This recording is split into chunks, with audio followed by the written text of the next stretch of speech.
for today's video guys, magluluto tayo. Oops, for today's video guys. So for today's video guys, magluluto ako ng mushroom gravy kasi ang ulam ng mga amo ko ngayon ay steak. So gagawa ko ng mushroom gravy, tapos ang tawag nito yung naka-steam lang na broccoli, tapos gagawa din ako ng mashed potato.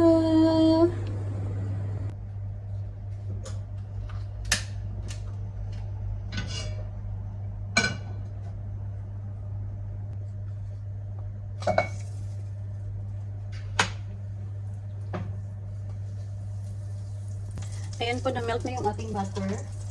Ilagay ko lang itong mushroom. Isang pack lang pala ito ng mushroom.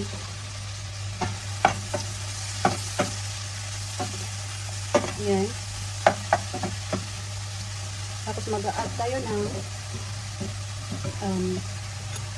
3 kutsarang flour. 3 kutsara po.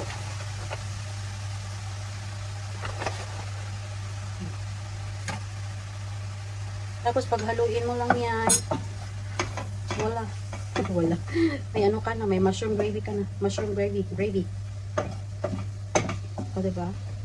Tapos yung tubig ko na ilalagay ko is yung ano lang po. Yung pinagkuluan ko ng manok kahapon. Yun ang ilalagay natin. Ito Teka lang. So ito yung pinagkuluan ko ng manok kahapon. Yan yung ating ilalagay dito sa ating mushroom. So lagay na tayo ng tubig. So hindi na tayo pwedeng gumamit ng chicken stock, like yung Knorr cubes ba.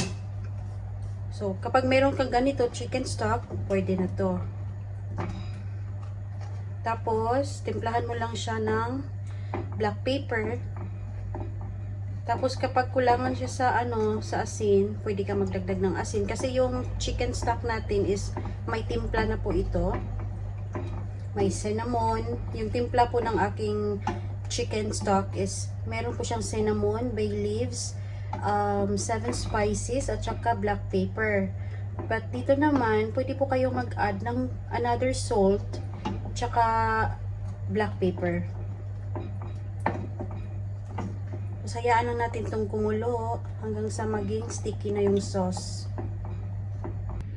Update sa ating mushroom. Ayan, malapit na siyang maluto guys. Ayan, diba? Hindi ko na to dagdagan ng flour kasi pag mamaya iinitin ko kasi ito ulit pagdating nila. So magiging sticky siya magiging more sticky siya mamaya. So habang inaantay natin yung ating luto, marami akong ligpitin dito Lilinisin ko pa yung broccoli.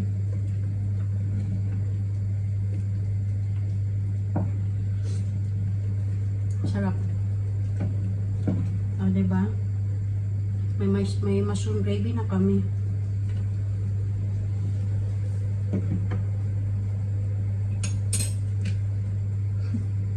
Yung nag-record ako, ito pala yung pinagpatungan ko kasi wala na akong guys wala na akong tawag nito, yung stand ng phone.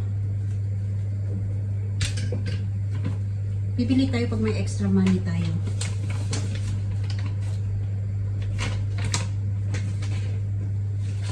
So nagpa-order pala ako ng capsicum tsaka cherry tomatoes kasi wala na akong maibigay sa alaga ko bukas pagpasok niya sa school. So, okay na pala itong natin, mushroom gravy, luto na siya. Yan. Patayin na muna natin. Kasi ayoko ma-overcook yung mushroom. Kasi initin ko ito mamaya.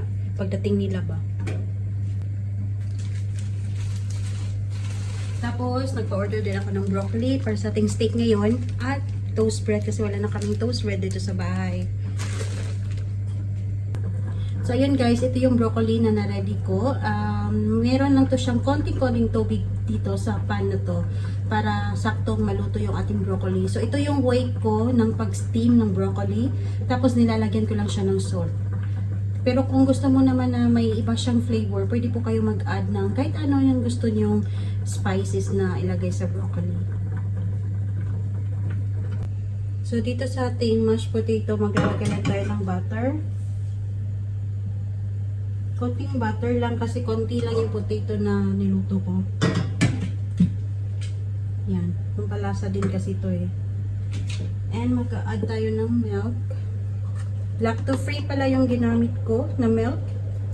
Kasi ito yung milk na pwede sa alaga kung babae. Tapos salt. Damihan natin kasi yung potato, maano to sa asin eh. Yung ina-absorb niya yung asin ba masyado.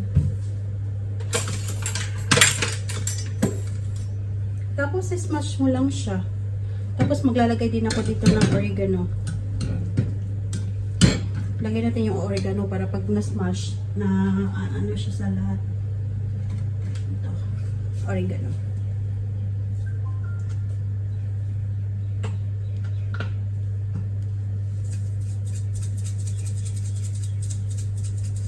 Nako, konti lang. Ano lang kasi para mabango yung ating mashed potato.